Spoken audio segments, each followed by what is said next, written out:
My name is David Madison, the 14th of August 2021.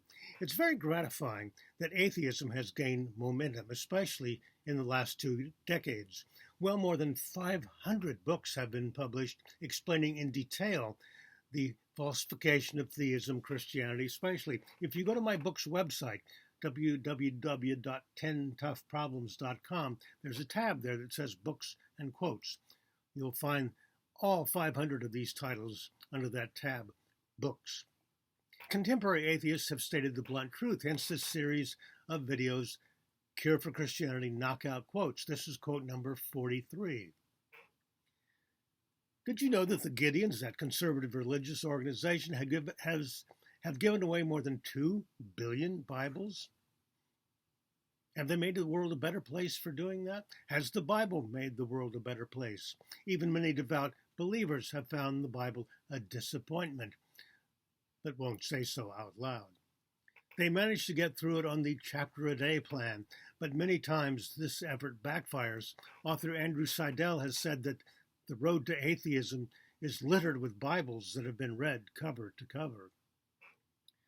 Which brings me to the quote for this episode. Richard Carrier, in his 2005 book, Sense and Goodness Without God, A Defense of Metaphysical Naturalism, reports that as a young man, he was hounded by a Christian to read the Bible cover to cover. This was the outcome. Quote, "When I finished the last page, though alone in my room, I declared aloud, 'Yep, I'm an atheist.' It was the question I had sought to answer by reading this book, revered by 85% of the American public as the paragon of religious truth. I had never before been so acquainted with how hundreds of millions of people could be so embarrassingly wrong.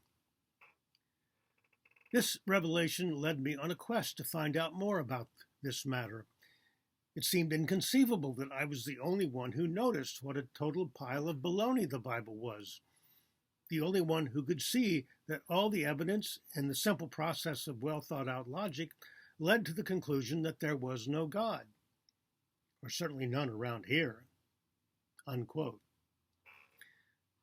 This revelation led me on a quest, and what a quest it turned out to be.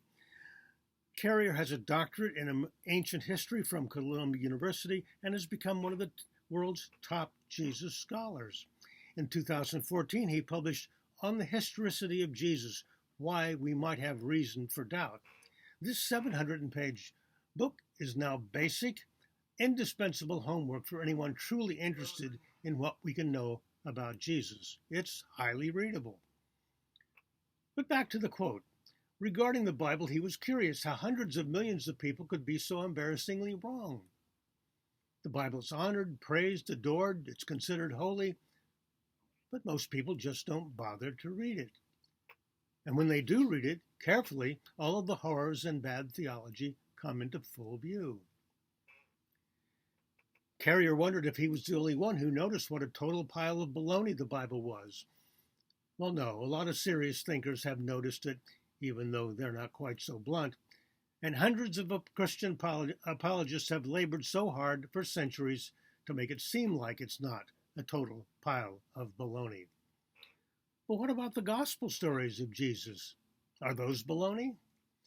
In my new book, due out later this month, 10 Things Christians Wish Jesus Hadn't Taught, I address that very issue. On the book's website, there will be a list of 292, count them, 292 bad, mediocre, alarming Jesus quotes.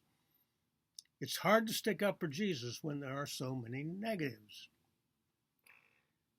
Carrier's adventure through the Bible, among many other things, convinced him that there is no God.